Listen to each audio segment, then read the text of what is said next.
We can't say the future without AI. I mean, there's no way around it. 50% of workers now believe AI is going to improve their experience. When I come into the meeting room, I need a way to incorporate my AI with what's going on in the meeting.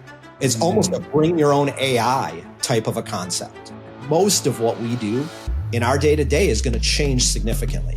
Hear the latest AV trends and predictions in this episode of Crestron's Smarter Spaces podcast on your preferred podcast platform.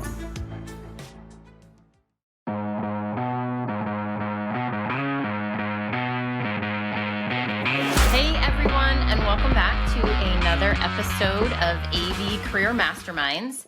As you guys have been listening the last couple weeks, we have been talking to the learners from NextLVL Learning that will be attending InfoComm. So today we have our third and final learner we're going to be talking to. So Brandon, if you could introduce yourself and tell us a little bit about yourself. Hi, I'm Brandon Lynch. I'm 22 years old. I work here at the University of Central Florida.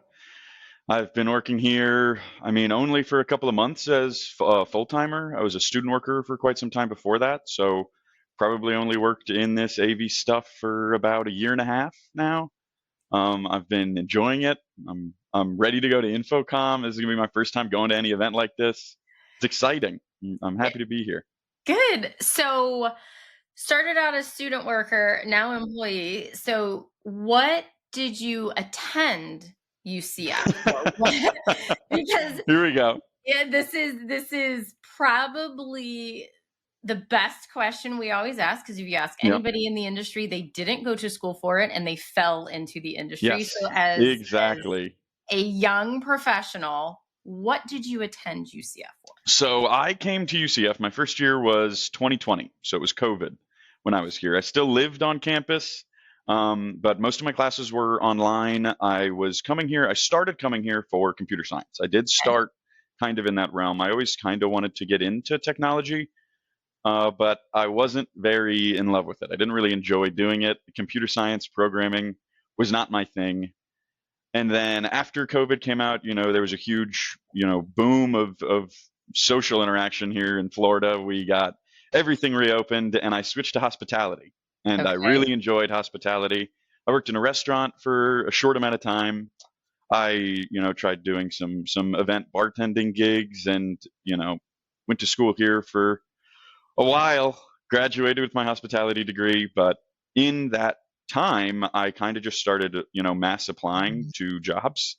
And I wanted to get something on campus. I would have loved to have a job on campus. And really the only one I could find on campus was this, Office of Instructional Resources, AV tech job. Right.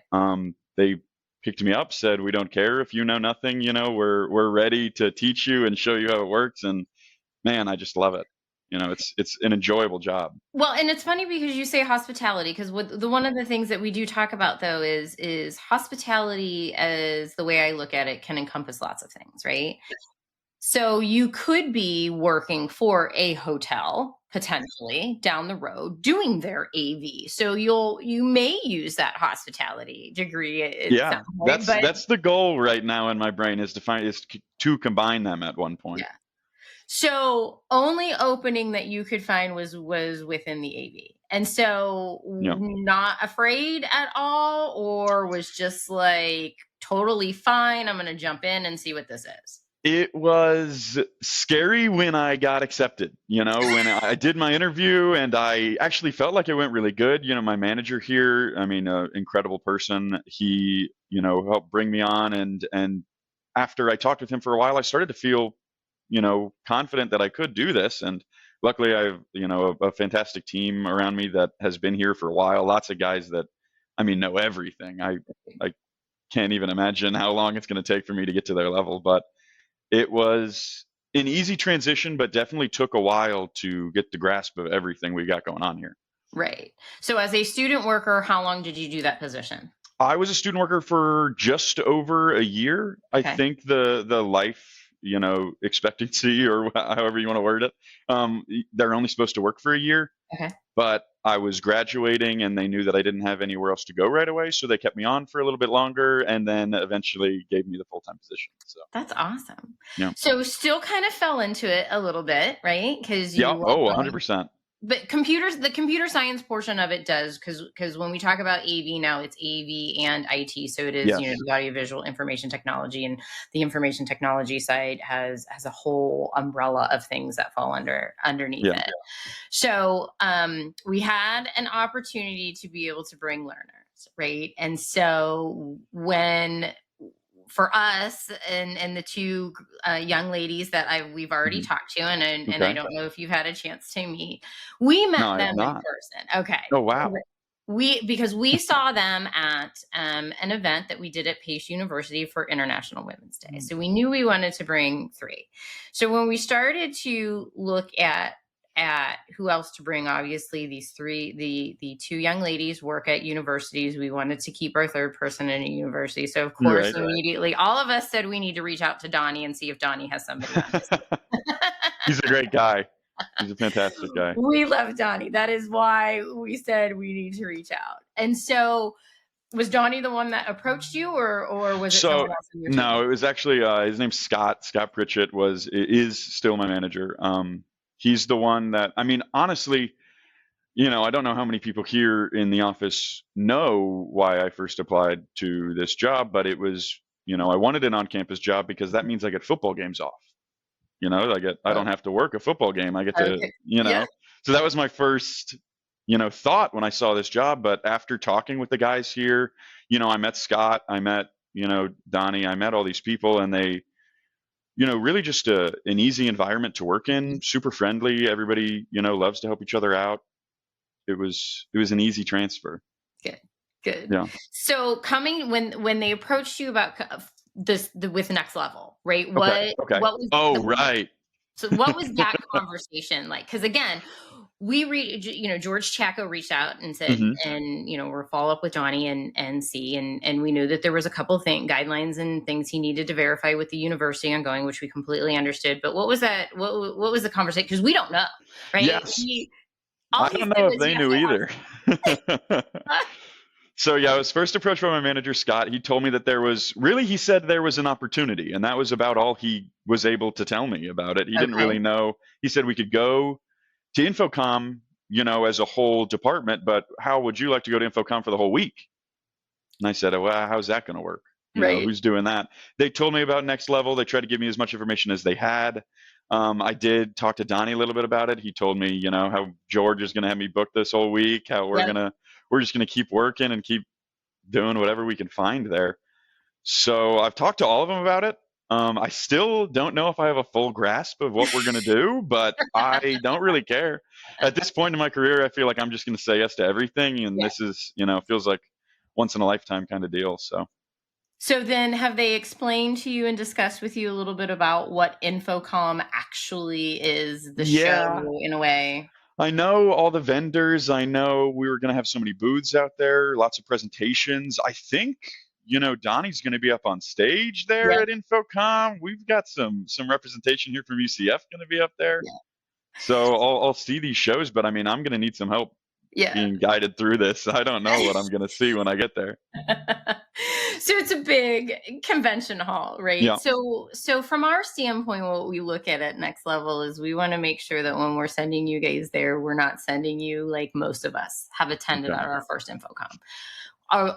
Anybody that you talk to, they will tell you their first InfoComm, they walk in and they're not sure what to do. They don't know where to go. They didn't make a plan. It's massive. They get stuck places. What am I supposed to do? So we're hoping to alleviate that. So I know that hopefully we can get you in the meeting here soon. So we give you your rundown. When we did it with Georgia, her eyes opened up a little bit. Oh boy, here we go. So talking and understanding, we're going to have you at the show. We're going to send you to the CTS prep class that's there. It is going to be literally all day from morning till night, right?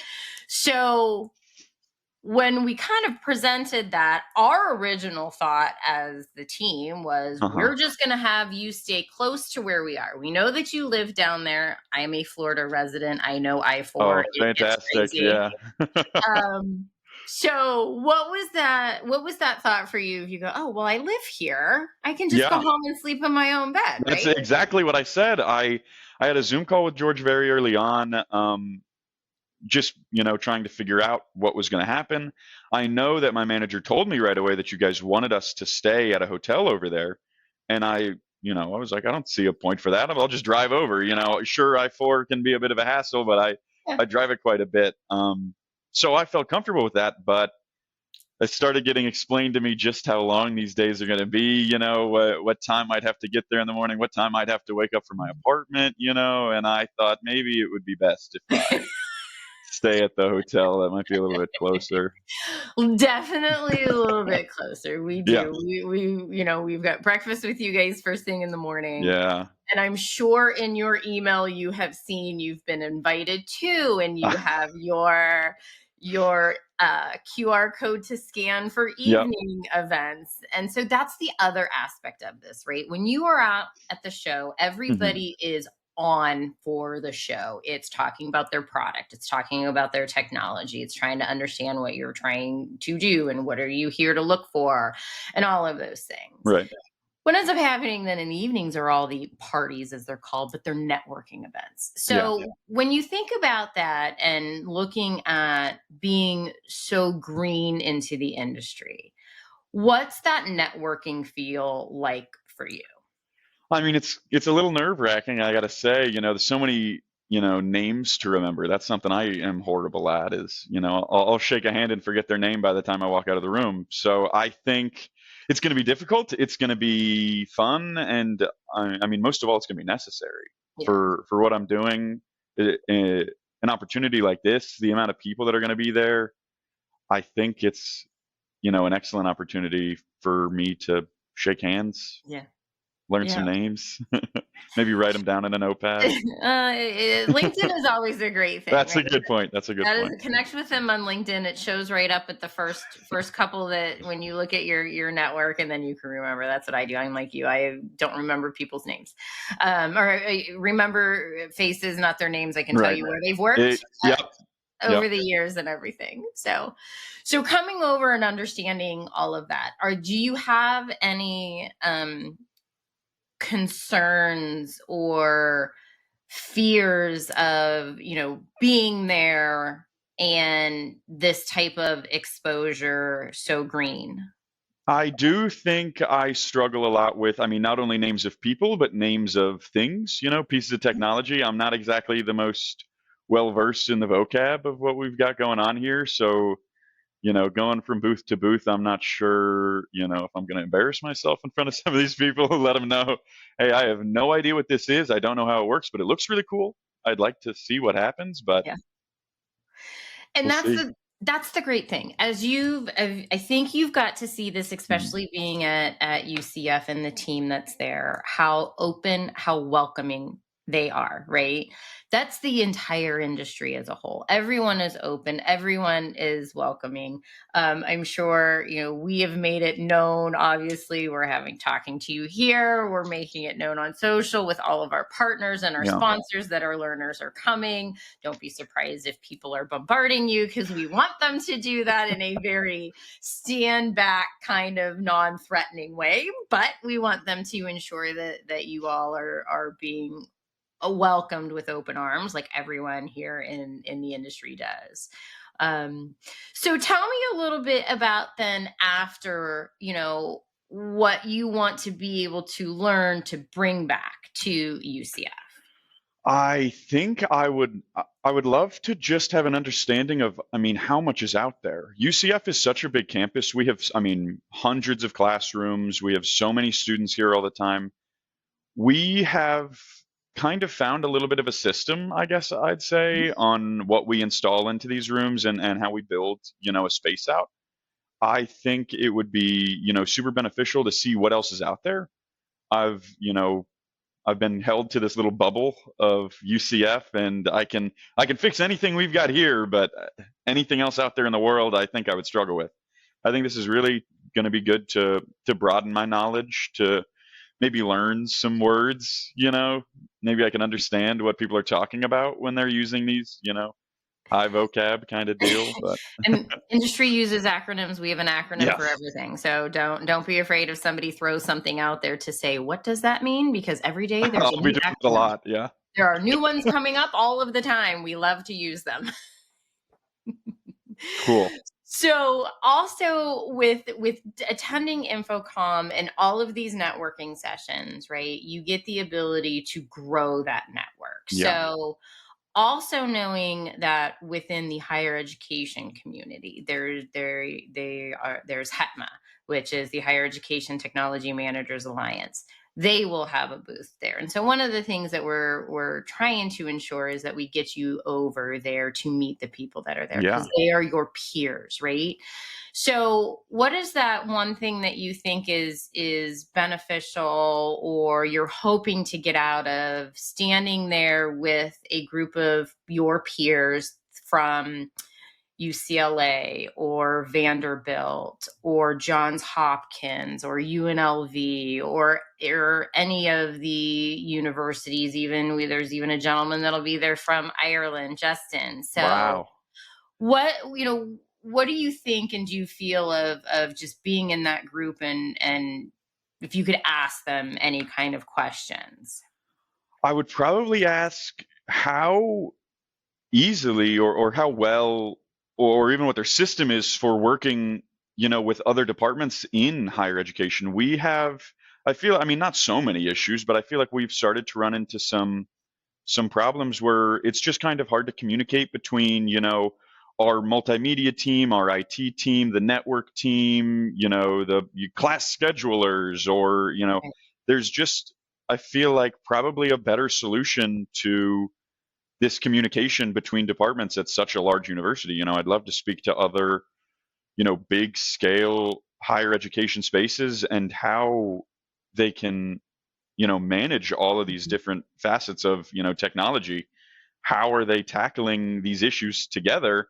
I one of my least favorite things to do here is when I run into an issue that I want to solve for the professor that I think should be something simple, but then I run into something that, maybe the software won't download, or maybe we've run into a network issue and we're not getting enough, or we're not getting enough power out of the wall to give us enough, Great. power for all these pieces of equipment we have in here. What is, the solution? So looking at it, you guys are kind of siloed, you feel, in a way, right? Yeah, I feel like there's times where each department kind of feels like we're tackling our own issues because everybody's so busy here. I mean, by no means is anybody doing a bad job. It's just it's hard for us to all do the same job sometimes. Yeah. Everybody wants to do their own thing. Everybody wants to solve the problems they've already got. Right. Yeah. Right.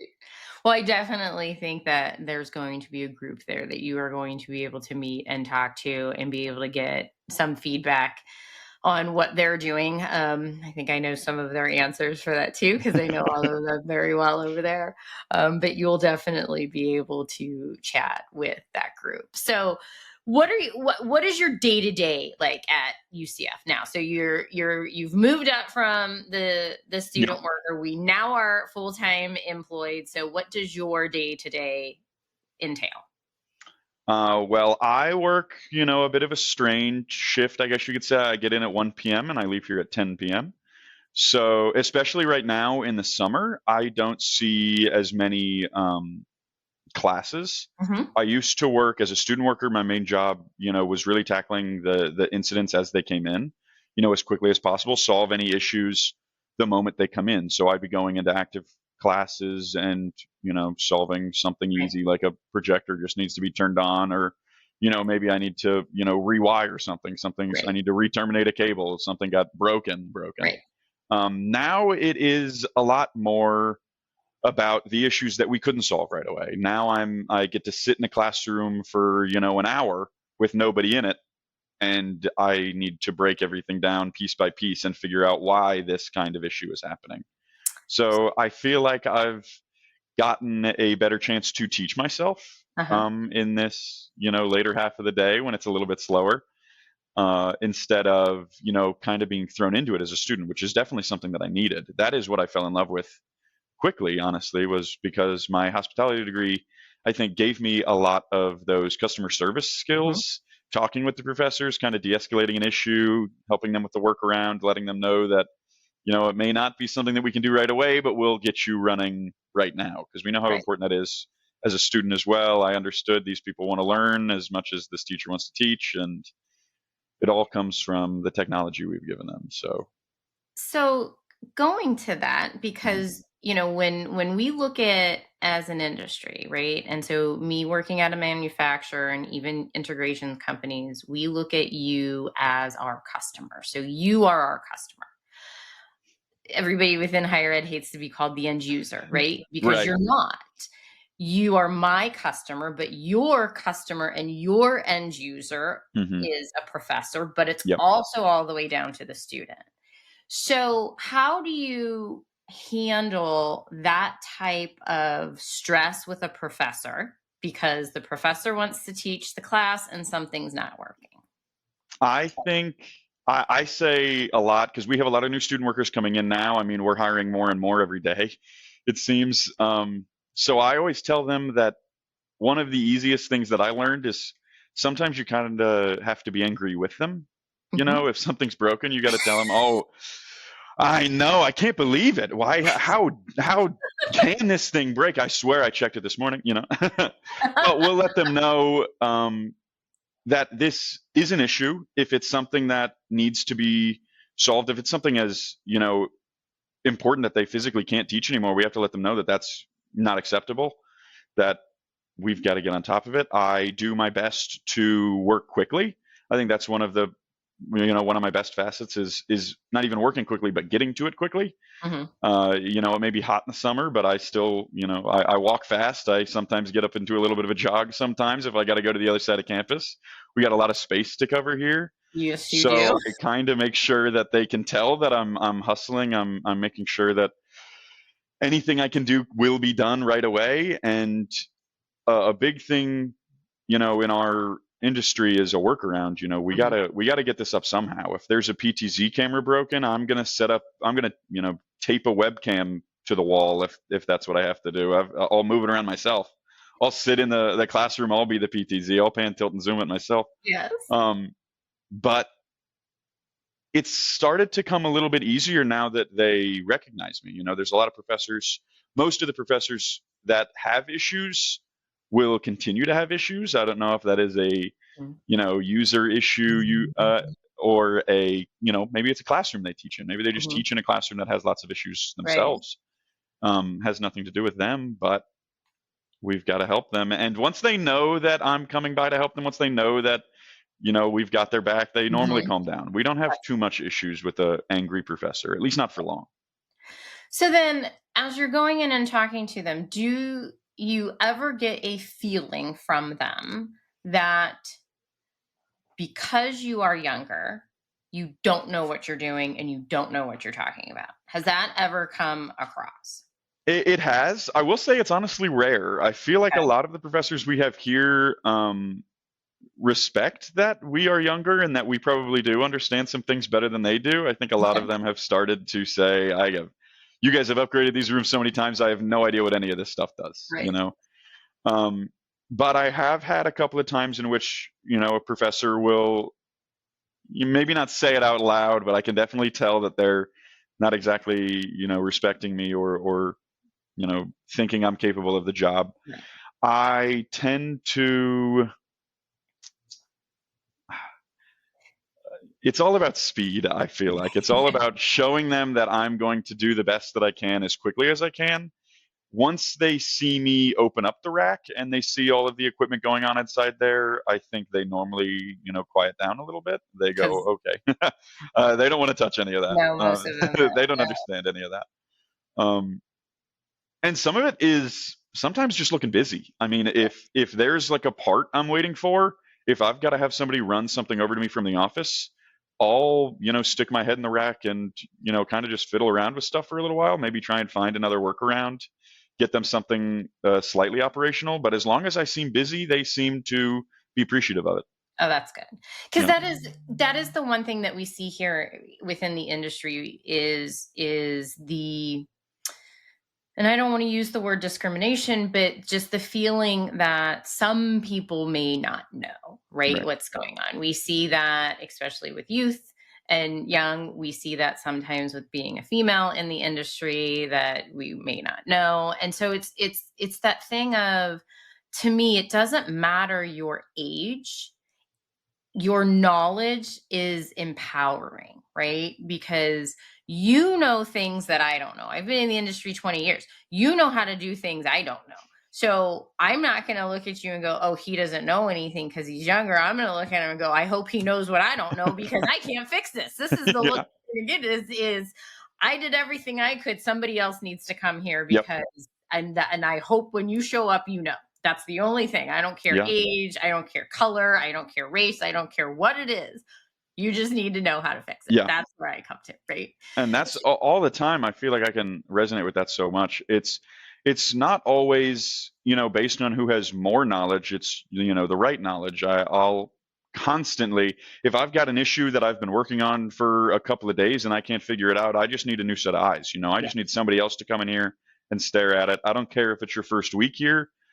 I'm probably missing something stupid. I'm probably missing something I could have figured out in 15 seconds. But once I passed that, my brain forgets to go back and do those steps again. Sometimes you just need a new set of eyes. Sometimes you just need to turn it on and turn it off. Oh, I do that all the time. Sometimes I tell people that's what I do for a living. Yeah. Yes. Normally, that's the last thing we do when we are trying to just turn it on and turn it off and turn it back on. So, Brandon, we are from Next Level so excited that you are able to attend InfoComm with us. So, what is before we end here? Mm-hmm. What is that one big thing? And it doesn't have to do anything with the technology that's there. It can be anything. What is the one big thing that you are hoping to walk away from InfoComm with? That's a tough one. One big thing. I mean, it could be down to getting a really nice coffee mug from some swag person. I will say I am pretty excited for the free stuff that I keep hearing about. I think my one big thing would probably just be, I want to find a better way to word it, but maybe, getting it over with. I think the first time I go to InfoComm, because I'm hoping to go back to, maybe not just InfoComm, more things like this, the experience in itself, to understand all these different booths, how to talk to these people, how to get the most information out of them. What kind of information do these people have? I mean, am I going to be walking up to somebody? I've got a few pieces of equipment in here that we have issues with all the time that, we have a solution for, but they keep popping up, Can I ask these people, how do I fix this, guys? How do I solve this? I want to know.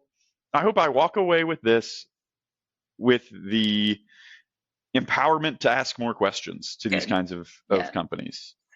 And that is an absolute amazing answer, because that first one is extremely scary. It is nerve-wracking. It is, what am I supposed to do? Because I'm sure everybody tells you about it. But yes, to say to go and be able to get it over with is not a bad thing. That is a great thing, because then you go, okay, now I know what to expect and how to manage smaller shows or bigger shows. So there's definitely nothing that is in a phenomenal answer, I think. Thank you. Yeah, I hope so. Well, everybody that's either listening or watching, make sure our learners will somehow have some distinguishation of who they are when they are walking around the show floor. Please introduce yourself to them. Please say hello to them. Please connect with them. Give them your card. Make them feel welcome, as we know everybody in the industry will, because we are so excited to be able to provide this exposure. So, Brandon, anybody that's listening and watching, where can they reach out to you? How can they get in touch with you? I believe I'm Brandon R. Lynch on LinkedIn. I don't exactly have many Spotify things, I don't exactly have many social media, but if anybody's by UCF, you'll probably see me wandering around campus. I'm outside pretty much all day, moving from building to building, so you'll see me here. Great. Well, again, thank you. We are so excited to see you in a couple weeks. Well, actually, you'll air right before the show, so we are so excited. And remember, everyone is more than words. Thanks, guys. See you next time. The network for the AV industry. What are you listening to? This is AV. This is AVNation. This is AVNation.